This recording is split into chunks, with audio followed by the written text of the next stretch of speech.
Ever wondered how children really learn in their early years? What sparks their curiosity and what engages them? Foundational years are not just about learning letters and numbers. They are the building blocks for all future learning.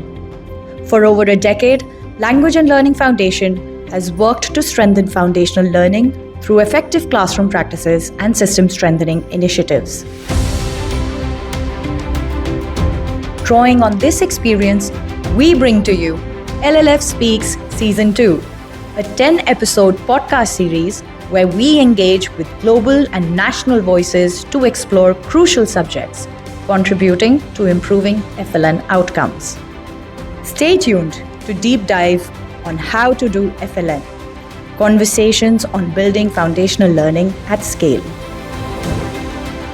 In today's episode, we reflect on the achievements and challenges of India's FLN mission, NIPUN Bharat, with the person who's led the mission from the national level himself, Shri Sanjay Kumar, IAS, Secretary, Department of School Education and Literacy, Ministry of Education, Government of India.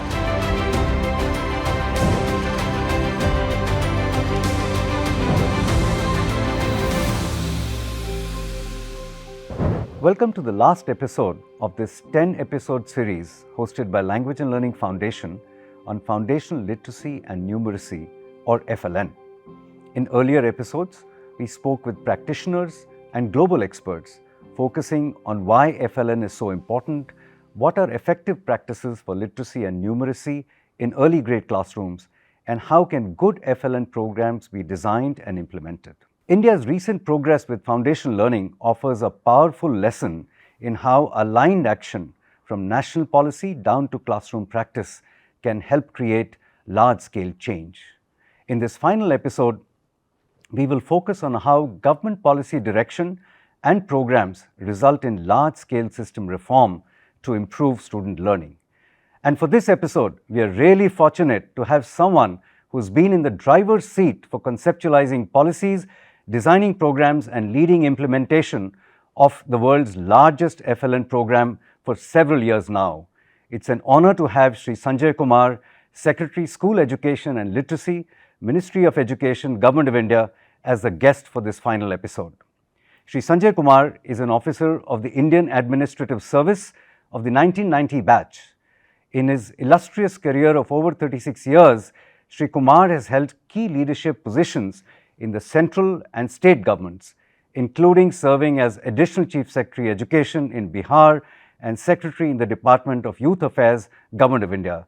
Good afternoon, Shri Sanjay Kumar. Good afternoon, and thank you for such a fine introduction, and I'm very happy to be here talking to you, and this is a great opportunity for us. Thank you so much. Let me begin by saying that the National Education Policy 2020 has placed a very high priority on foundational literacy and numeracy. In your perspective, how is this policy focus translated into effective practice on the ground? Foundational literacy was always there. Right. And many of us have been beneficiaries of that. But somehow it was never part of a policy.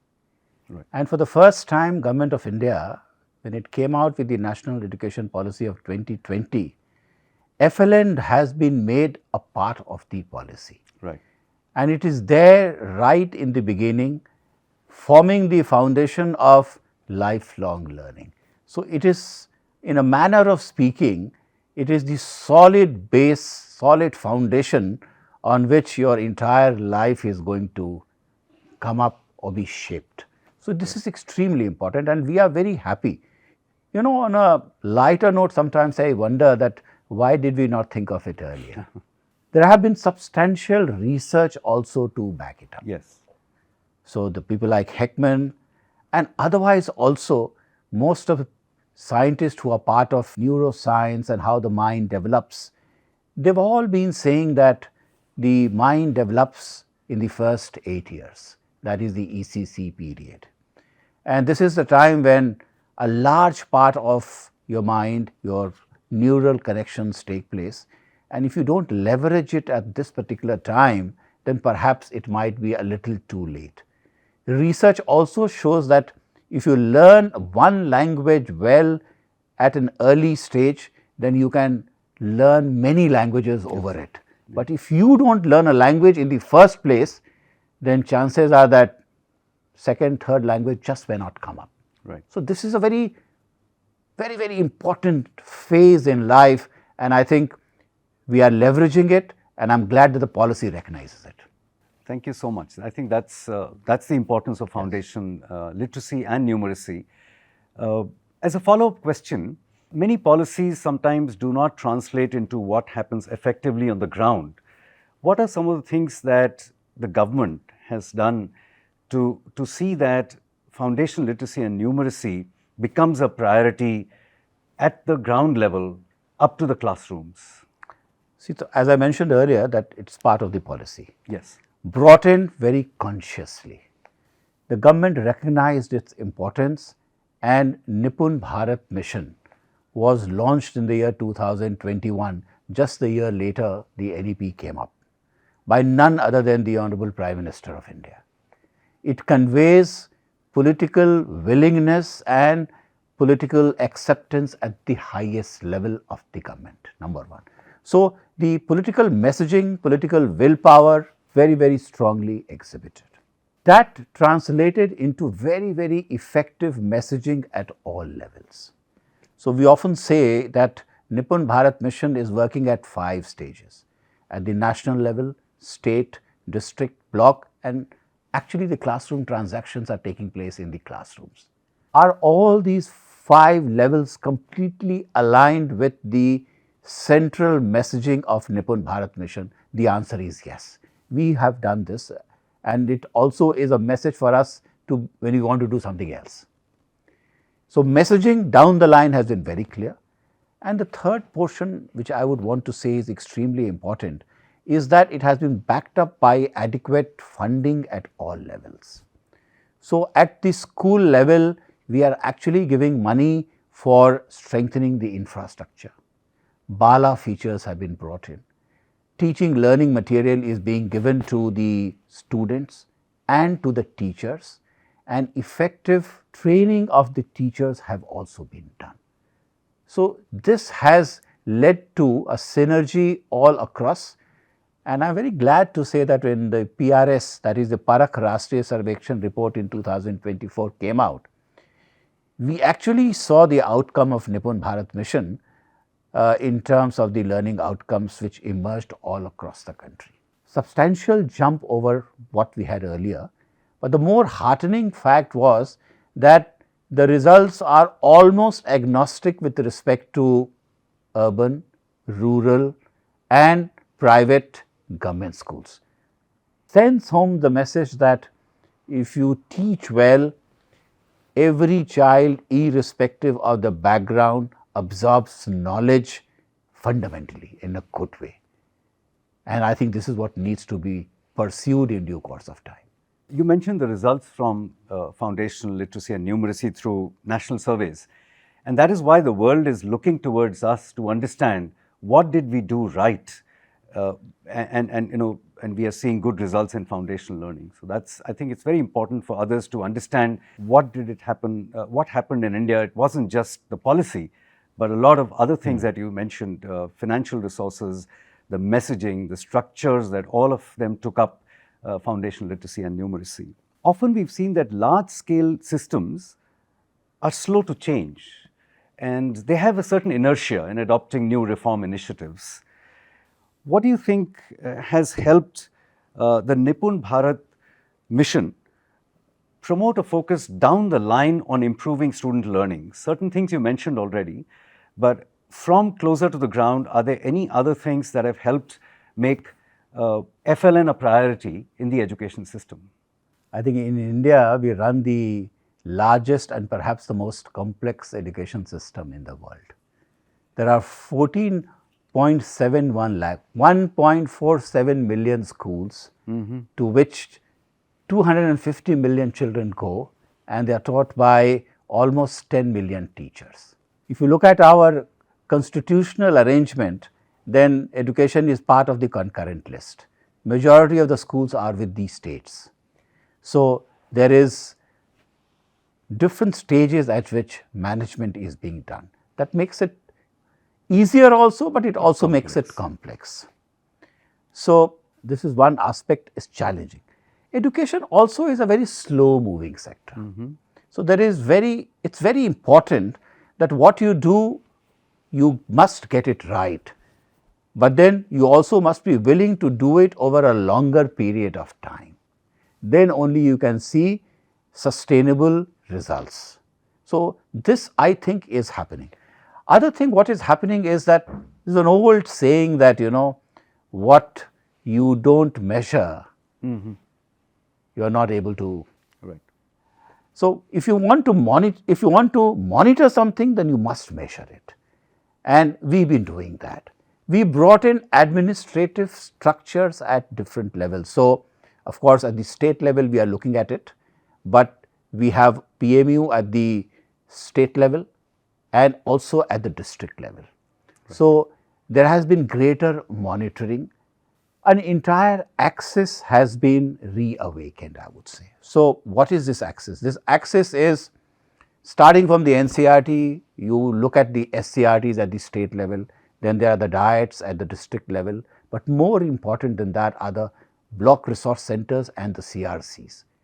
So, hand holding at all level, that is important.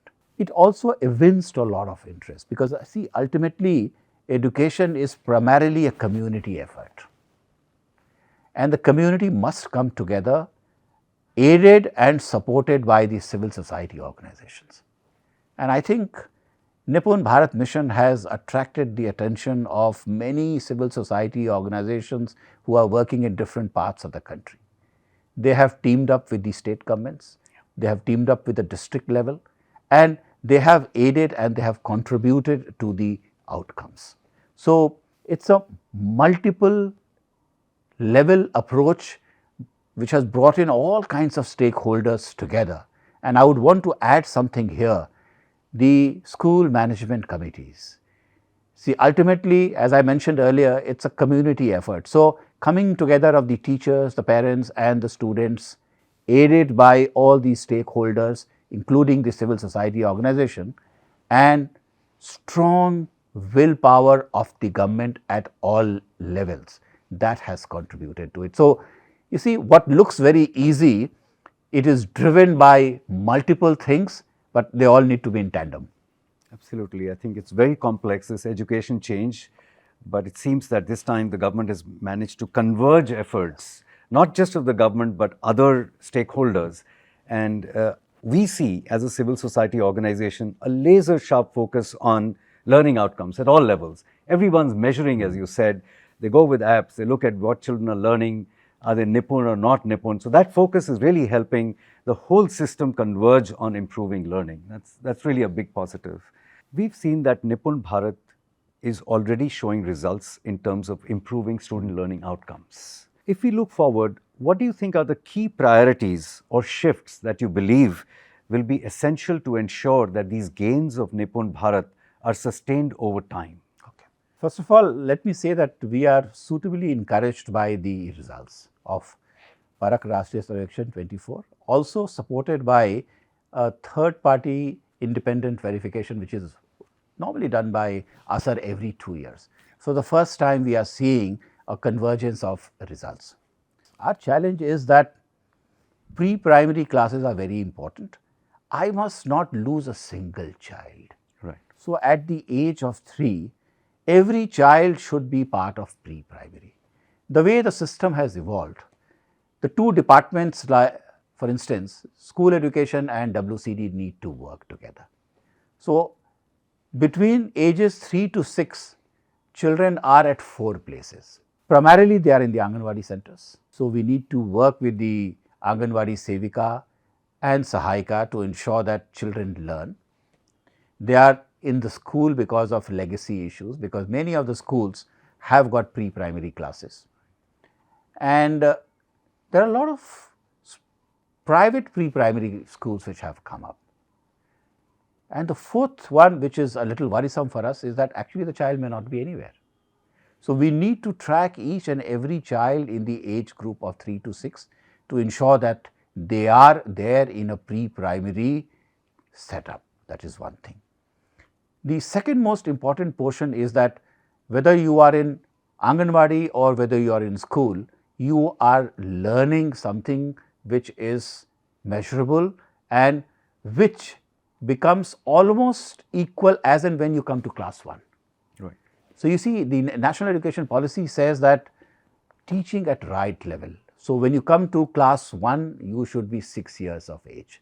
We evolved a scheme of training our teachers who are part of pre-primary, because it's something you are doing it at a very different level. So, in the pre-primary, there are no textbooks. Right.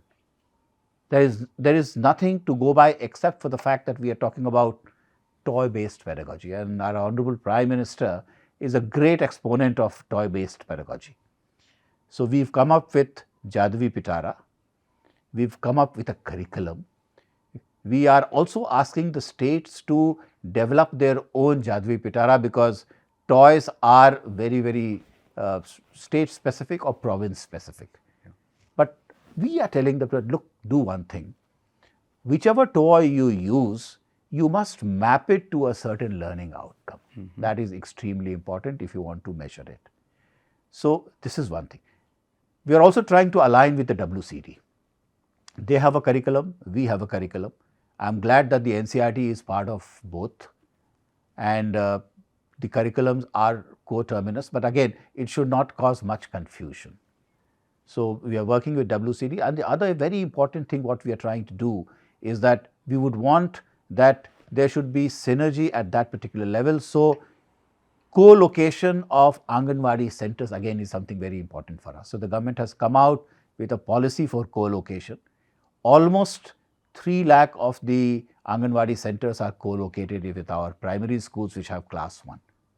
So, this is important. So, in due course of time, we would want that more number of Anganwadis, wherever it's possible, they are within the campus of the schools. That also would give us an opportunity to use the resources more effectively. Right. If the child has come to class 1, perhaps with a different learning outcome, then also the system has introduced something which we call a Vidya Pravesh.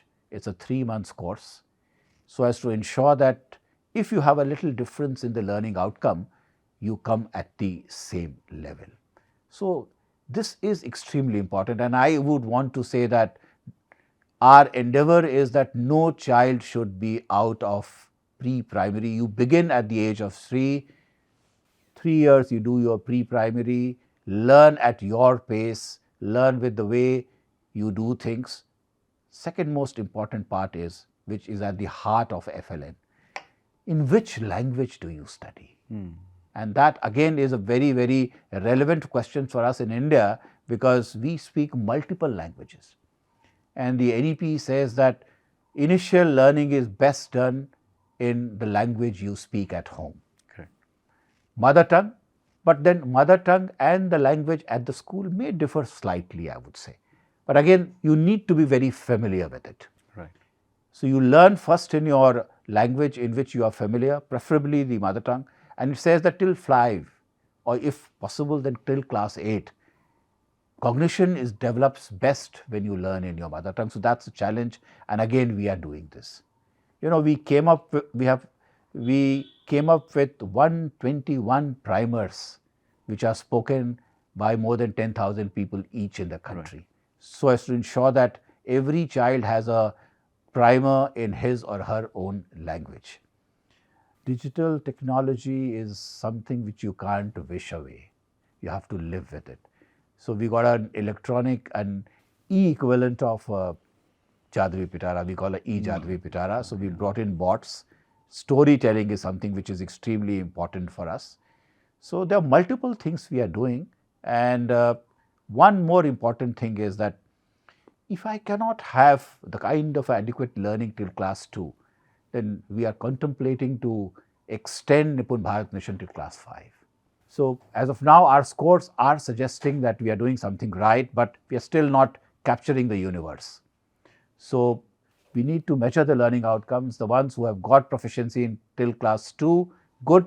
The ones who have not, we need to identify, work with them in classes 3, 4, 5. So at least by 5, we bring everyone at the same level.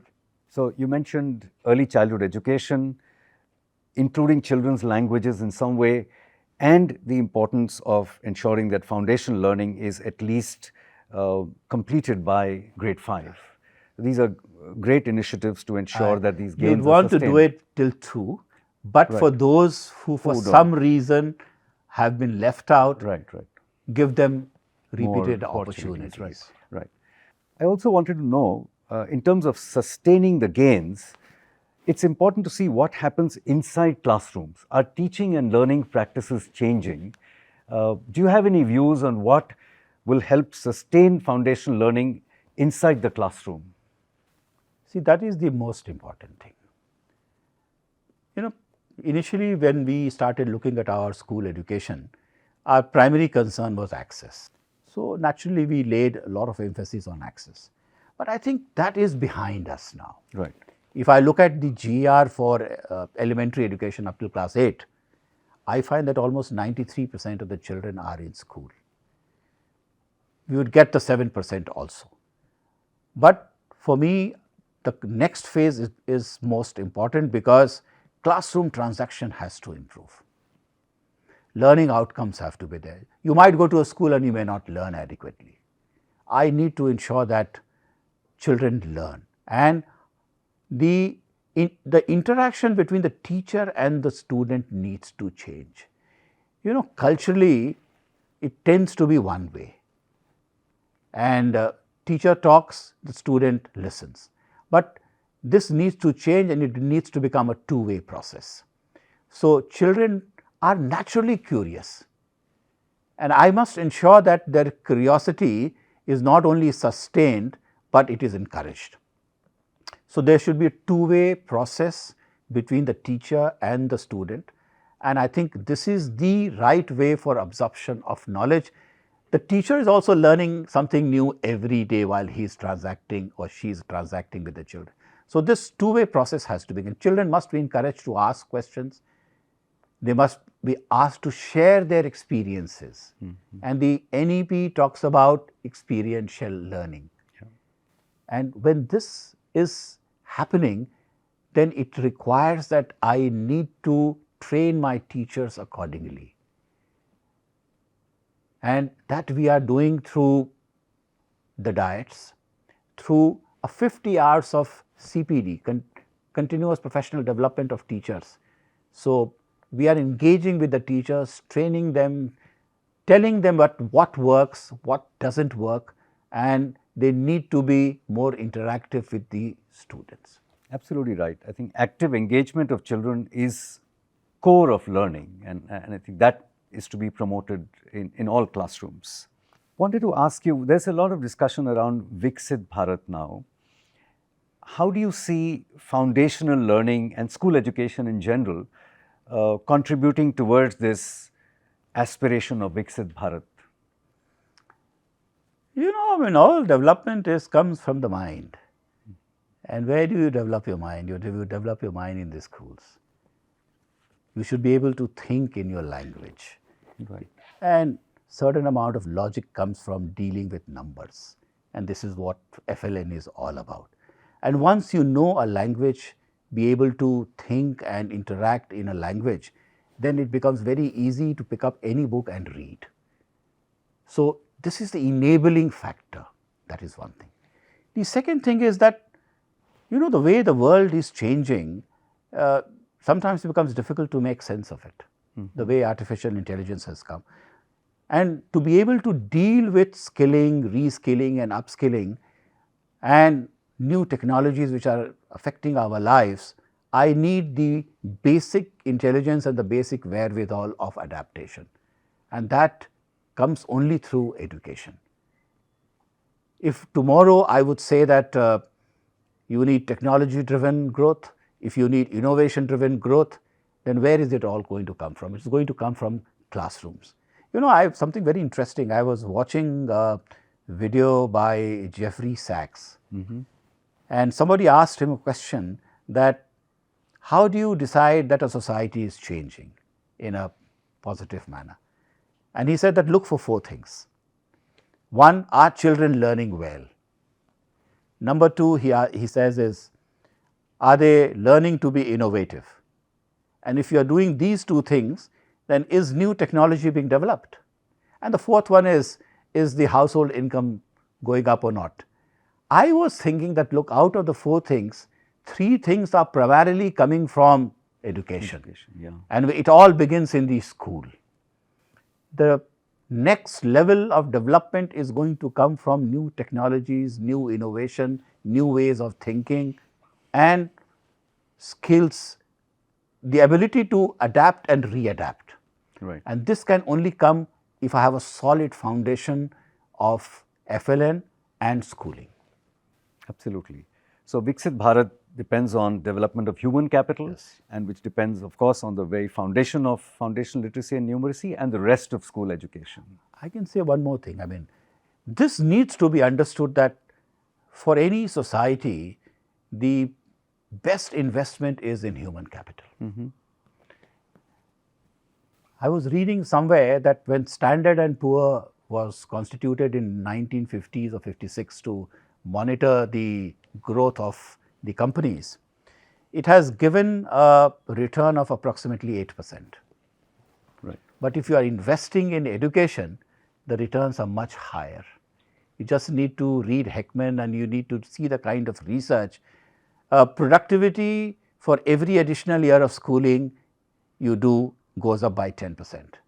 For every additional year of schooling you do, your GDP sees a growth of 0.37%. So, education is the best form of investment for everyone. Right. And the Heckman's curve actually says the highest return of investment to the society is from the early years of education. Absolutely, because later it is a little too late. Too late. And we also shared our experiences and we learned from the experience of everyone. I think India can reach out to the global south, because this is something where we have developed some kind of an expertise which has born out of experience. Right. Teacher training is something where we can reach out and we can tell as to what needs to be learned, because I think cutting across culture, we all learn similarly. We all learn similarly. Languages may be different, but the methodology is by and large quite common.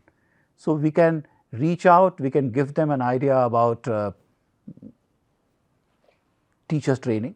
The other thing we can tell them is to, how do you construct your Jadvi Pitara? How do you use the local material for learning outcomes?